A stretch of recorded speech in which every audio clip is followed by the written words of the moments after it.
अस्सलाम वालेकुम वीवर्स। आज एक बार फिर अल्लाह पाक ने इस फैमिली की खिदमत करने का मौका फ़राहम किया है।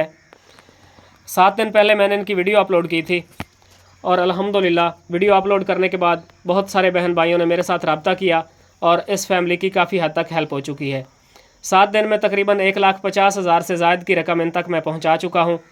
जिन लोगों ने इस नेक काम में मेरा साथ दिया, मैं तहे दिल से उनका शुक्रगुज़ार हूँ। अल्लाह पाक आप सबको जज़ाए खैर अता फ़रमाए।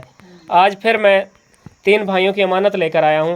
एक भाई ने मुझे 5,000 भेजे हैं, दूसरे ने भी 5,000 भेजे हैं और एक भाई ने मुझे 8,000 रुपये भेजे हैं। ये कुल मिलाकर 18,000 रुपये बने हैं और इन भाइयों ने मुझे अपना नाम लेने की इजाज़त नहीं दी। अल्लाह पाक इनको जज़ाए खैर अता फ़रमाए।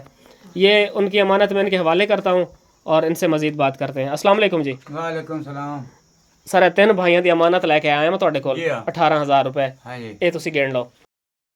5 10 15 16 17 18 18,000 रुपये। 18,000 हाँ जी। ये उन्होंने वास्ते तुसी दुआ कर दियो। जी हाँ, अल्लाह सही तंदुरुस्ती देवे, आमीन। ठीक रहने। हाँ आमीन।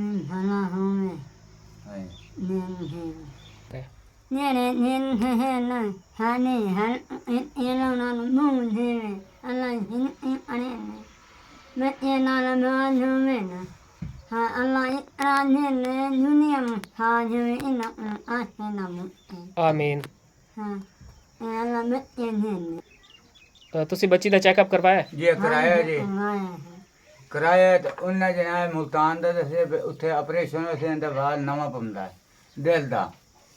मुल्तान दिल वाले हस्पताल है उत्थे बाल नवा पौसे। ये कदों चेकअप करवा के आए हो दोबारा तुसी? आ बरियाम आज कैंट तो कदन करवाए ने?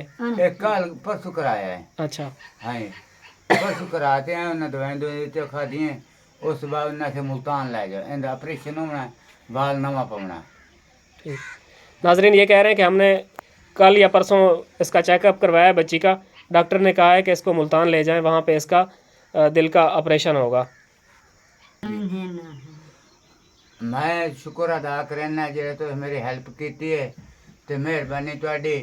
मेरी बच्ची ऑपरेशन मेरी होर हेल्प कर दियो, तो अल्लाह साईं तंदुरुस्ती देवे, थोड़े बच्चे जिंदगी देवे, तो थोड़ी हेल्प ना मैं चलना। मेरे बच्ची का ऑपरेशन करा दो, मुल्तान होंदा है असां दिल वाले हस्पताल च, तो बड़ी बड़ी थोड़ी मेहरबानी होती। इंशाल्लाह मुनीर साहब पूरी तरह कोशिश करें सा ऐसी कि ठीक है। थोड़ी मज़ीद हेल्प हो सके, यदि ऑपरेशन हो जावे। हाँ जी। मेरा वीडियो बनाने का मकसद भी यही था हाँ कि जी। इनकी ज़्यादा से ज़्यादा हेल्प हो जाए और इस बच्ची का इलाज हो जाए।